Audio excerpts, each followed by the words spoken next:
Timothy H. Ledbetter, student number 260987, Columbia Southern University, juvenile delinquent, Unit 8, final article assignment. According to the Missouri Department of Corrections in 2013 annual report, the department's mission is to enhance public safety through effective supervision and effective rehabilitative services of an adult offender. Since 97% of the inmate population will eventually be released back into the community, George Lombardi, director of the Missouri Department of Corrections, believes it is imperative that the rehabilitative program offered by the department are successful. The department strives towards a zero return rate of the inmates coming back into the prison system.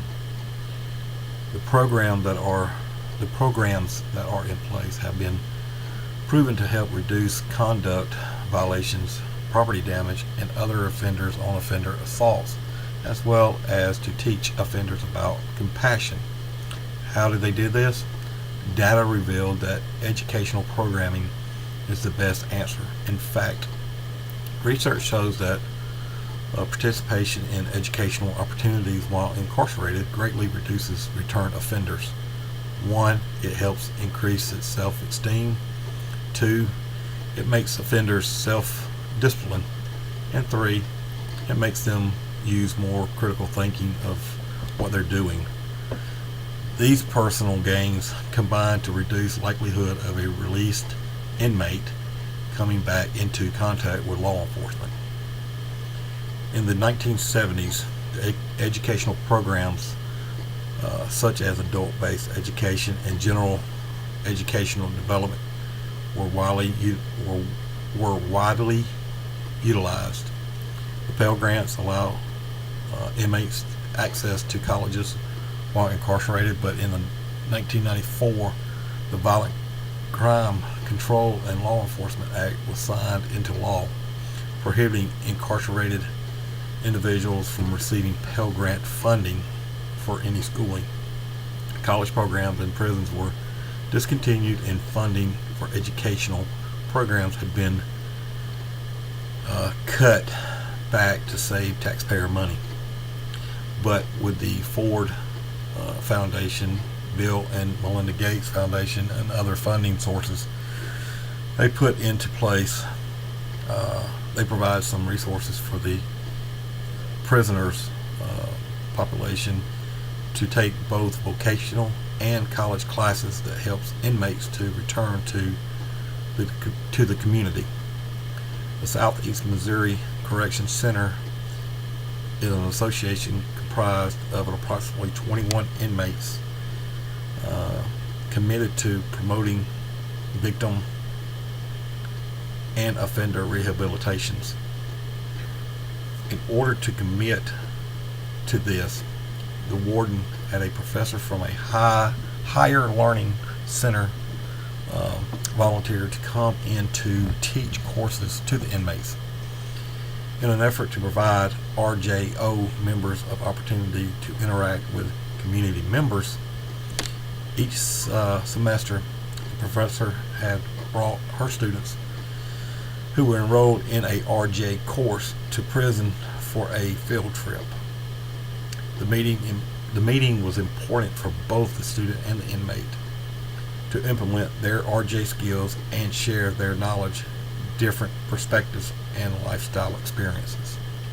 The interacting linked higher education and of the experience, but by not only making the inmate aware of their ability to positively impact the community around them. The focus of the circle is to find an approach that leads the constructive outcome in which the needs of the victim and community are understood and addressed with the needs of obligations of the offender, while working on various crafts projects such as coloring books, bookmarks, bingo cards, greeting cards. both the university students and the RJO inmates recognize there are many benefits to offering RJ programs to inmates. These programs can assist inmates in acknowledging the harm that inflicted on inmates and developing empathy for victims. This also helps the students see other sides of the inmates, that just because they're in prison doesn't mean they're not all bad. Not all of them are bad people. And for the final thought, these programs should be placed within the correction facilities so that they can attempt to help the inmates from being hurtful offenders to being caring, compassionate citizens. The main idea of this article is very important. It shows that the inmates within prisons can be rehabilitated and can be help out the youth within the programs. The article does relate to the juveniles. It helps show them that they don't want to be the ones behind the bars while finishing their education. The article was well written. I was able to follow along with the theme of the article and learn a lot from this article of the rehabilitation part of it. The article was intended for the juveniles who are looking to do the right thing, and the government to see if the prison system could get some help with funding within the rehabilitation process. Yes, the article was supported with the facts, and after I read this article, I didn't see anything that the author left out. I want to say thank you and have a good night.